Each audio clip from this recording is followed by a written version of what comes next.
Muy bien, el señor Pedro Angulo del Colegio de Abogados de Lima. Investigaciones, el Ministerio Público, el Poder Judicial, el Tribunal Constitucional, el Consejo Nacional de la Magistratura, el INPE, todos los organismos que de una u otra manera participan del sistema de justicia. Y esto quiere decir que cuando nosotros tocamos temas como inseguridad ciudadana, narcotráfico, corrupción de funcionarios, estamos tratando también acerca del sistema de justicia. Nosotros sabemos que el derecho, la normatividad en general, es transversal a toda la vida humana. El derecho es una respuesta a los conflictos que existen entre los seres humanos. Y evidentemente también es una forma de humanismo. Las cosas que se podrían resolver enfrentándose a golpes se resuelven de una manera formal, de una manera más acorde a la dignidad humana. Y en ese sentido nosotros sabemos también que hace mucho tiempo se habla, por ejemplo, del tema del presupuesto nacional que se dedica al sistema de justicia. El Poder Judicial se queja de que no se le dedica suficiente presupuesto. Lo mismo al Ministerio Público. Sabemos que en estos momentos el Perú afronta una reforma procesal penal. El nuevo código está funcionando en casi todo el país, menos en Lima. Igualmente tenemos un código penal, un proyecto que quedó listo cuando finalizaba el anterior gobierno. Hoy día está casi ya finalizando un nuevo gobierno y todavía no se dice nada acerca del Código Penal. Y así hay muchos temas que podrían ser abarcados por los candidatos a la presidencia de la República en relación al sistema de justicia que interesa a todo ciudadano y también a quienes participan de los organismos que tienen que ver con justicia. En esta primera parte, los candidatos van a tener 3 minutos para referirse libremente a este tema. Y luego vendrán una ronda de réplicas después de un descanso de 2 minutos.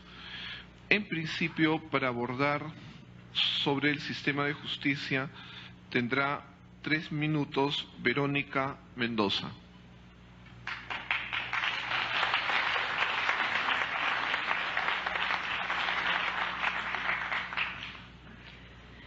El día lunes estuve en Ayacucho con las madres de ANFACEP, la Asociación de Familiares de las Víctimas, Desaparecidos y Torturados durante la época de la violencia política, y me comentaban ellas cómo es que hace 30 años siguen esperando para poder enterrar a sus muertos dignamente. No hay justicia para ellas. Aún el Estado no está buscando, no tiene ni la normativa ni el presupuesto adecuado para buscar a esos cerca de 15.000 desaparecidos que tenemos todavía en nuestro país y que nos hacen falta y que nos duelen. Otra cosa que ha sonado en los últimos días es que el Ministerio Público, después de cerca de 14 años de investigación, aún no haya responsabilidad, ni siquiera logra formular una acusación por el tema de las esterilizaciones forzadas que se produjeron durante el gobierno de los Fujimori. Eso es inadmisible. 14 años y no se puede ni siquiera formular una acusación. Más de 2.000 mujeres denunciantes víctimas de esterilizaciones forzadas no encuentran justicia. Eso no puede seguir pasando en nuestro país. Y como esos dramas históricos ya ocurren también cotidianamente, dramas personales y familiares frente a un sistema de justicia que no atiende, que no resuelve oportunamente por problemas de presión del poder político hacia el sistema de justicia, por corrupción, pero también por indolencia, porque hay que decirlo con todas sus letras. Quienes menos pueden acceder a una justicia de verdad son precisamente los más pobres y los más vulnerables. Y eso tiene que cambiar en nuestro país. Ha llegado el tiempo de ponerle fin a la cultura de la impunidad. Y para eso tiene que llegar al gobierno una fuerza política y una representación que no tenga rabo de paja, que no esté directamente involucrada en casos de corrupción como es el caso de muchos otros candidatos. Porque si no, no tiene ningún sentido todo lo que podamos aquí decir, todas las propuestas que podamos poner sobre la mesa, porque seguirán siendo puro discurso, puro rollo, porque no habrá voluntad ni legitimidad.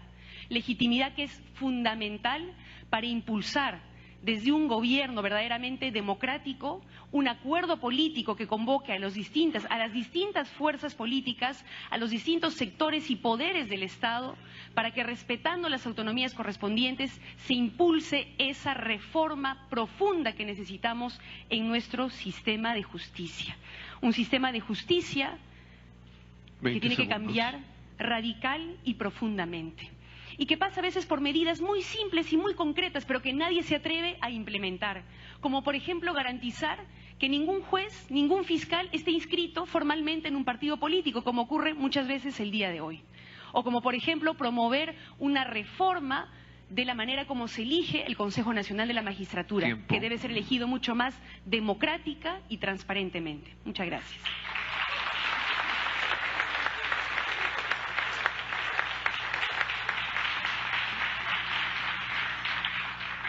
Es el turno del señor Julio Guzmán, candidato de Todos por el Perú. 3 minutos. Muchísimas gracias.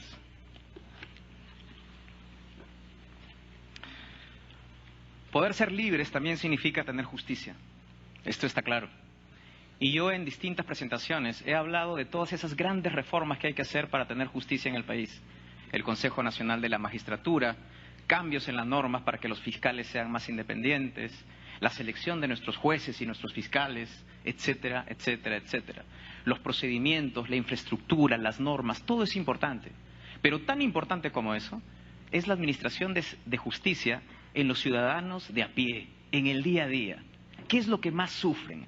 Sufren de los desalojos, los juicios de alimentos, las cobranzas, una serie de procedimientos que realmente desgastan a las personas, te llenan de ansiedad. Los procesos son tan engorrosos, tan lentos, tan caros, que la verdad es que nos hace la vida a cuadritos. Y la verdad es que ahora quiero focalizarme en eso, en todos aquellos servicios de justicia que nos pueden hacer la vida más fácil. Yo tengo el convencimiento que la gran revolución en la administración de justicia, en la base de la pirámide, es si combinamos dos elementos, la oralidad y la tecnología. La oralidad significa que ahora todos los juicios van a ser orales, en presencia de todos. Ya no va a haber flujo de documentos, documentos que vienen, que van, cartas notariales, etcétera, etcétera, que los procesos se demoran 20 meses. Ahora, como todo es oral y no hay flujo de documentos, entonces el juez simplemente escucha, recibe la evidencia y decide, y se acabó. De acuerdo a la evidencia empírica de casos en el ámbito penal, se reduciría el 60% del tiempo en todos estos casos. Si nosotros además lo combinamos con la tecnología y complementamos oralidad con tecnología, nos vamos para arriba. Por ejemplo, las notificaciones en línea. La notificación el día de hoy física dura 3 semanas. En línea, 1 segundo.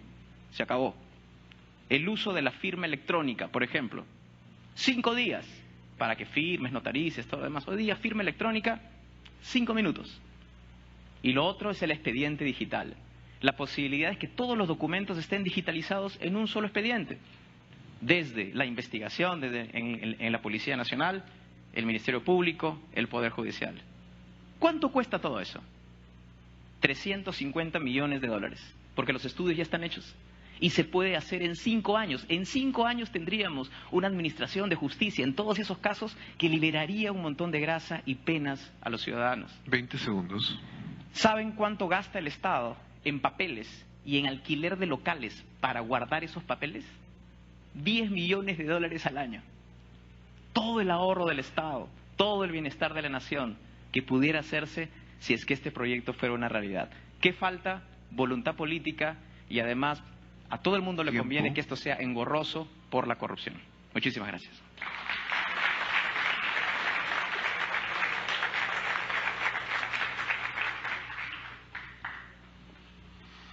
Es el turno del candidato Vladimir Cerrón Rojas de Perú Libertario. Tiene 3 minutos. Muchas gracias. La estabilidad jurídica funciona en este país para determinado grupo económico y está refrendada taxativamente en el artículo 62 de la Constitución Política del Perú. Por encima de la voluntad del Congreso no se puede cambiar inclusive este artículo. Bajo este amparo, no se pueden revisar las concesiones en el Perú, las mineras, gasíferas, petroleras, hidroenergéticas, ni de las comunicaciones, que son las fuentes más rentables para cualquier país tercermundista como el Perú. Esta condición genera impunidad y condena al Perú a reasignarse a una minúscula cantidad del reparto de utilidades, haciendo que el 70% de las ganancias o utilidades se adjudiquen a la transnacional en detrimento del Estado, que solamente recibe el 30%. Nosotros planteamos una nueva constitución política del país que permita revisar todas las concesiones, todos los tratados de libre comercio, el TPP y otros, y que plantee una renegociación del reparto de las riquezas, haciendo que el 70% de las utilidades pasen para el Estado peruano y 30% para la transnacional. Seguramente dirán que esto va a ahuyentar las inversiones. Sin embargo, Bolivia hoy en día se adjudica el 82% de las utilidades y el 18% solamente las transnacionales. Y si se ahuyentan en las peruanas, invitaremos a las que trabajan en el mismo país de Bolivia. Caso no aceptar las nuevas condiciones de renegociación, el Estado peruano debe proceder a la nacionalización del yacimiento en cuestión, indemnizar los gastos al privado y administrar el 100% de las utilidades, pues es aquí donde está el dinero de todos los peruanos que hará posible erradicar el analfabetismo, la desnutrición, la pobreza, cancelar la deuda externa, hacer de la salud y la educación que sean accesibles y gratuitas, triplicar el sueldo de nuestros maestros, generar industria, generar empleo, fortalecer todos nuestros sectores y sostener los programas sociales. Es imprescindible hacer una nueva patria con un nuevo reparto equitativo de los beneficios de ella. Para todo esto necesitamos un poder judicial patriota, necesitamos un poder judicial legítimamente constituido, autónomo del poder político nacional y además despartidarizado. Planteamos que la designación de los jueces y fiscales supremos pueda hacerse por voto popular. La captura del poder popular por un partido político hace muchas décadas es la experiencia más nefasta de la democracia en el Perú, siendo así que ha estimulado la impunidad de sus principales líderes y hace que inclusive los delitos más grandes, incluyendo los de lesa humanidad, pasen simplemente al archivo. 20 segundos. También debemos recuperar para nuestro Poder Judicial las facultades que han sido abdicadas a los tribunales internacionales en materia económica, medioambiental, sanitaria, entre otras. Muchas gracias.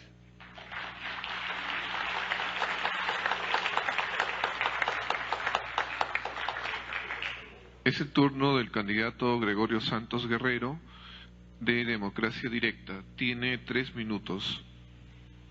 Estamos debatiendo el tema de la justicia en el Perú y no estamos postulando a jueces de investigación preparatoria, de tal manera que la visión que le demos a la justicia para el próximo bicentenario tiene que ser la visión de país que queremos. Y en ese sentido hay una coincidencia ya nacional que otros presidentes de la República llegaron y ofrecieron el cambio de la Constitución y luego se acomodaron a la del 93. En ese sentido, el cambio de la nueva Constitución pasa porque se genere un sentimiento nacional de buscar actos de justicia para con los 30 millones de peruanos. Y un primer acto de justicia es que sinceremos la riqueza nacional. ¿En manos de quién está la riqueza nacional? Y una segunda cuestión es que las empresas privadas, tanto con sede nacionales, extranjeras, también sinceren sus cuentas. Tenemos que saber qué cosa es la deuda externa ahora, un acto de justicia, que sepamos cuánto de dinero se viene destinando a la deuda externa que impide que otros sectores de la economía, salarios de los trabajadores y de otros puedan tener mejor capacidad adquisitiva. Saber la riqueza privada, señores, cuántos se han endeudado los señores del Banco de Crédito, los señores de Antamina, de Yanacocha, los señores de que quieren allá tirarse abajo Tía María y que están ganando dinero especulando con los recursos minerales, el petróleo, el gas, la pesca de los peruanos. Si no sinceramos la economía nacional, en manos de quién está la riqueza, ¿de qué justicia vamos a hablar? Porque yo veo que ahora hay cárcel inmediatamente para que le golpeó la cabeza a un policía o le quitó el gorro, o le quitó la llave o le dijo una palabra. Uno que lleva un celular de frente a Piedras Gordas o a otro penal. Pero aquel que ha evadido impuestos por no pagar regalías como Yanacocha, Antamina, y los negocios que han habido en Toromocho, allá en los lotes petroleros, lo que ha ganado Raña y Montero sin saber manejar sobre oleoductos en Talara. Señores, si no hay sinceramiento de la riqueza nacional, ¿y quién tiene la riqueza de todo este monopolio de telecomunicaciones como Telefónica, Claro, señores? Entonces vamos a tener un poder de justicia que lo estrangula al taxista porque se pasó la línea roja, porque le pusieron una papeleta acá, y eso está yéndose por la tangente. Aquí la gran reforma constitucional del país es refundar esta república sobre nuevos valores patrióticos nacionales, donde la ética y la moral y las buenas costumbres comiencen a regir desde las más altas autoridades del Estado hasta el último ciudadano, y eso pasa por el primer tema que ya nos convocó: la educación, los medios de comunicación, la escuela pública, gratuita, universal, maestros de calidad, y universidades, por favor, que formen verdaderos abogados, universidades que no regalen títulos, universidades que tengan la calidad suficiente para que tengan los fiscales y jueces doctrina, principios jurídicos. Señor, la prisión preventiva es la mejor método para meter a la cárcel de un juez mediocre, de un juez que no motiva, que no evalúa, y sin embargo sale airoso porque lo han nombrado con el poder político para que sea juez en primera instancia, y le quede bien a Yanacocha, le quede bien al Grupo del Comercio y todos sus consorcios. Entonces, el primer acto de justicia, señores, que proponemos es que aquí hay que sincerar la riqueza nacional, la deuda externa, la deuda privada, la deuda social, la deuda ambiental, señor.